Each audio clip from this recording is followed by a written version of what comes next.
नमस्कार बंधुरा आमी बिउटी आपनारा देखছেন बिउटी कुकिंग हाउस। आज आमी रान्ना करे देखाबो बासंती पोलाव। बासंती पोलाওর জন্য আমি এখানে গোবিন্দভোগ চাল নিয়েছি। এই কাপটার আমি 3 কাপ চাল নিয়েছি। 750 গ্রাম চাল আছে এখানে আমার। আপনারা আপনাদের পরিমাণ মতো নেবেন। আমি এখানে মশলাগুলো একটু বলে দেব। কিশমিশ এখানে পরিমাণ মতো নিয়েছি, কাজু নিয়েছি, সাজিরা, সামরিচ, জায়ত্রী, জয়ফল আমি পরিমাণ মতো নিয়েছি, মিঠা আতর নিয়েছি, পরিমাণ মতো চিনি দেব, ফুড কালার নিয়েছি, এখানে আদা বাটা সামান্য, পরিমাণ মতো নুন, আর ফোড়নের জন্য তেজপাতা, গোটা গরম মশলা সব নিয়েছি। বন্ধুরা আমি এই মশলাগুলোকে একটু কড়াতে নেড়ে নেব, তারপর আমি গুঁড়িয়ে নেব। কড়াই আমার গরম হয়ে গেছে, আমি এখানে 1 থেকে 2 মিনিটের জন্য এগুলো একটু ভালো করে নেড়ে নিচ্ছি। মশলাগুলো আমার নাড়া হয়ে গেছে, এবার আমি গুঁড়িয়ে নেব। বন্ধুরা এখানে আমি চালটাকে ভালোভাবে ধুয়ে নিয়েছি, ধুয়ে আমি চালটার জলটা ঝরতে দিয়েছি, আর মশলাটাকে আমি ভালোভাবে গুঁড়িয়ে নিয়েছি।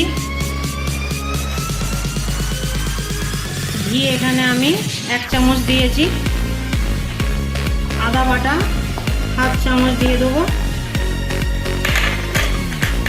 ফুড কালারটা আমি দিয়ে দিচ্ছি। সব ভালোভাবে মাখিয়ে নিয়ে আধ ঘন্টার জন্য রেখে দেবো।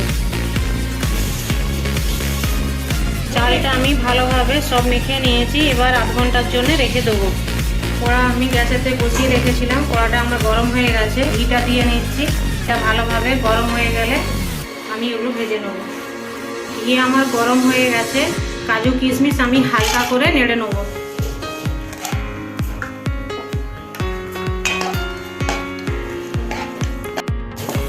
আমার কাজু কিশমিশ ভাজা হয়ে গেছে, এবার আমি এগুলোকে তুলে নেব।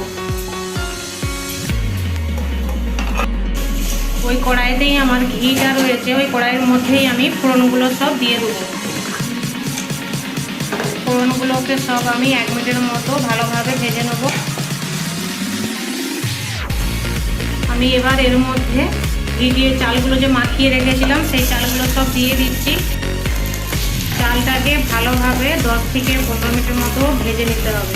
চালটা এখানে বন্ধুরা আমার ভাজা হয়ে গেছে, এবার আমি এর মধ্যে জল দিয়ে দেবো। যেই কাপে আমি চাল নিয়েছিলাম সেই কাপটা দেখিয়ে দিচ্ছি। এই কাপের আমি 1 কাপ চাল নিয়েছিলাম, এটা 2 কাপ আমি জল দেব। জলটা আমি কাপের মাপ করে দিয়ে দেবো।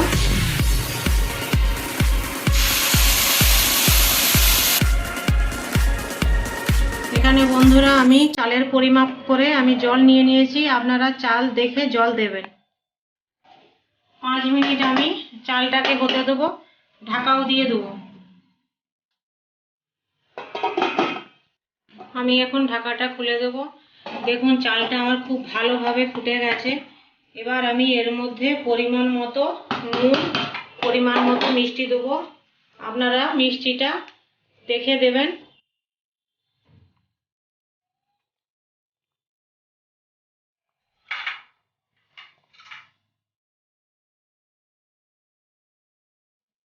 এবার আমি ভালোভাবে নাড়িয়ে নেব।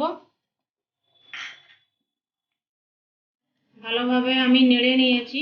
এবার রাইসটাকে গ্যাসের ফ্লেম কমিয়ে দিবেন আপনারা। এটা আমি 15 মিনিটের জন্য হতে দেব ঢাকা দিয়ে। বন্ধুরা এখানে আমার 15 মিনিট হয়ে গেছে, দেখুন চালটা আমার কি সুন্দর ঝরঝরে হয়েছে। এবার আমি চালটাকে একটু নেড়ে নেবো হালকা করে।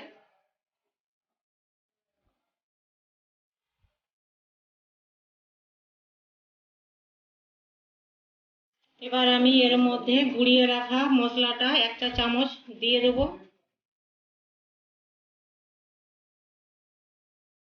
মিঠা আতর দিচ্ছি আমি 2 থেকে 3 ফোঁটা দেব।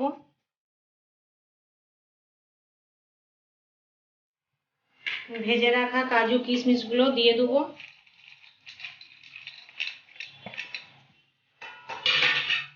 ভালোভাবে আস্তে আস্তে করে নাড়িয়ে নেব।